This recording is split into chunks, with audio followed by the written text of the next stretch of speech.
Bonjour à tous. Je tiens tout d'abord à remercier la Fondation Motrice de nous permettre de présenter ce projet et bien sûr, surtout de pouvoir le réaliser également. Et ce projet s'intitule « La caractérisation et donc le traitement de ce que nous appelons la myopathie spastique chez des adultes atteints de paralysie cérébrale ». Donc, développée en période périnatale et à l'âge adulte, la parésie spastique résulte certes d'une lésion neurologique centrale, induisant donc une perturbation de la commande motrice, avec un premier symptôme qui est chronologiquement la parésie, mais elle résulte également d'une atteinte musculaire, une véritable entité que l'on pourrait nommer la myopathie, qui résulte de deux facteurs qui sont l'immobilisation en position courte d'une part et la sous-utilisation relative des membres parétiques d'autre part. Et ces deux facteurs vont entraîner un remaniement, un réarrangement des tissus au sein du muscle. Parallèlement à cette première atteinte de la parésie, il y a une seconde atteinte du système nerveux central qui va se constituer dans les mois qui suivent la lésion et qui s'appelle l'hyperactivité musculaire.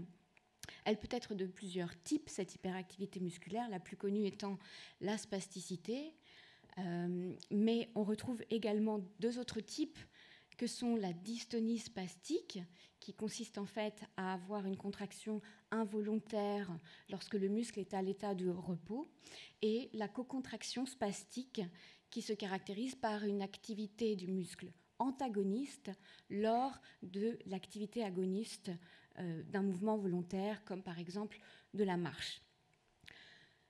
Donc, ce qu'il est important de comprendre ici pour comprendre le processus de myopathie spastique, c'est ce cercle vicieux qui va venir se mettre en place. En fait, nous avons un muscle qui est déjà rétracté de par les facteurs précités, mais de plus, cette première rétraction du muscle va générer une contraction, et cette contraction va elle-même aggraver la rétraction musculaire. Donc effectivement, nous allons, à l'issue de au fil du temps, avoir chez l'enfant puis chez l'adulte un remaniement de tous ces tissus qui ne sont pour l'instant pas connus et dont on cherche à savoir comment au mieux le traiter. Donc le premier objectif de cette étude est de s'intéresser à la caractérisation de la pathologie. On sait qu'il y a différents facteurs qui vont favoriser cette rétraction, mais donc on va chercher à savoir comment pouvoir réversibiliser ce processus, donc comment traiter ce muscle. Et pour traiter ce muscle, nous savons que l'étirement est un moyen thérapeutique très fréquent en pratique courante clinique, mais dont on n'a pour l'instant aucun consensus, ni sur les modalités d'application, ni sur son efficacité. Donc, nous savons cependant que deux facteurs sont importants pour pouvoir traiter efficacement le muscle. L'un est l'intensité, donc il faut une forte charge de l'étirement pour qu'il soit efficace. Et d'autre part, il faut une durée suffisante, donc les études préconisent un minimum de 10 minutes par muscle et par jour. La problématique est donc que comment les kinésithérapeutes aujourd'hui, en pratique courante, peuvent atteindre ces seuils permettant une plasticité du muscle. Eh bien, pour cela, nous avons donc conçu, Jean-Michel Graciès a conçu les contrats d'auto-rééducation guidés, qui sont maintenant instaurés depuis 10 ans au sein du centre universitaire hospitalier Henri Mondor. Et donc nous voyons que nous avons une efficacité préalable de cette pratique, méthode de rééducation, puisqu'elle permet, dans une étude rétrospective, d'avoir montré une extensibilité musculaire sur les muscles proximaux de 20 degrés et de 5 degrés sur des muscles distaux, mais également nous voyons qu'il y a une modification de la longueur fasciculaire après 1 an de traitement quotidien, avec donc une un reformatage du muscle. D'autre part, ce qui est important, nous voyons que ces données sont corrélées à la fonction, avec une corrélation entre la vitesse de marche, une tendance à la corrélation entre la vitesse de marche et la longueur musculaire. Et d'autre part, nous voyons que la vitesse de marche de ces patients a progressé jusqu'à 3 ans, jusqu'à 57% en 3 ans de traitement. Le deuxième objectif qui va nous intéresser dans cette étude, c'est de pouvoir caractériser cette myopathie spastique.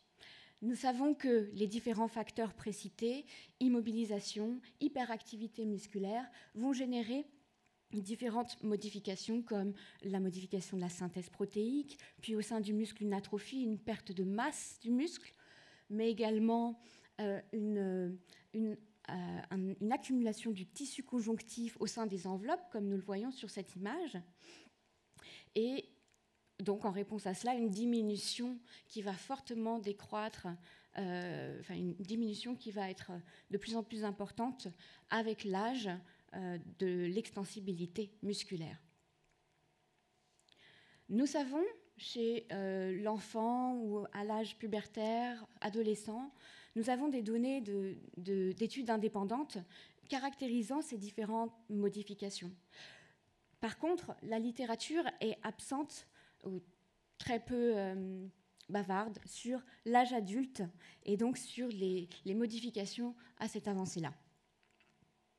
Nous allons donc dans cette étude, sur le choix d'un muscle du mollet, le gastrocnémien médial, évaluer ces différentes composantes.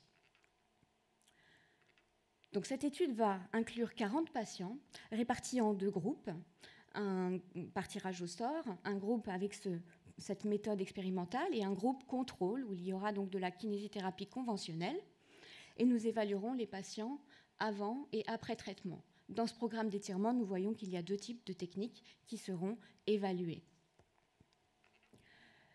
Ces évaluations multiples vont être permises grâce à l'environnement et la compétence des chercheurs dans de multiples disciplines au sein de l'Université Paris-Est Créteil, et également permise grâce à la réalisation de 2 microbiopsies, donc des biopsies miniaturisées d'un diamètre d'environ 0,7 mm et donc moins traumatisantes qu'une biopsie traditionnelle, et permettront donc de faire ces multiples évaluations, donc à la fois cliniques, biomécaniques tissulaires in vivo, mais également grâce aux échantillons biomécaniques microtissulaires in vitro, et également génétiques, histologiques, et enfin neurophysiologiques pour mieux comprendre toute l'intrication de ces différents mécanismes.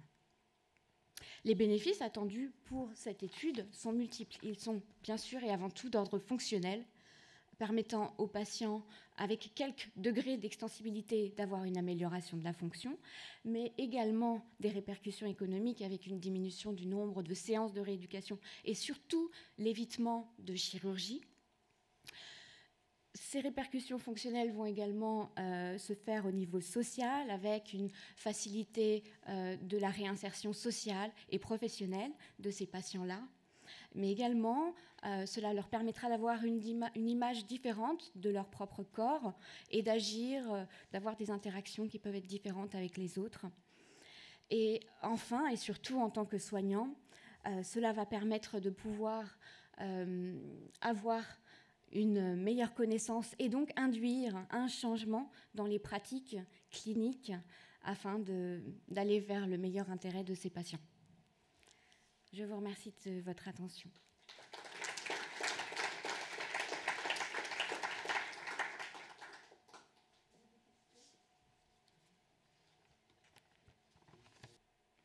Alors, dans les techniques qui vont être employées, effectivement, je n'ai pas forcément détaillé cela, mais il y a effectivement de l'étirement passif qui, là, aura vraiment pour objectif de traiter le muscle et donc un étirement statique, une posture qui, là, sera passif, mais qui est accompagné conjointement d'un étirement phasique, actif, et qui, lui, aura pour objectif de traiter également et surtout la commande motrice.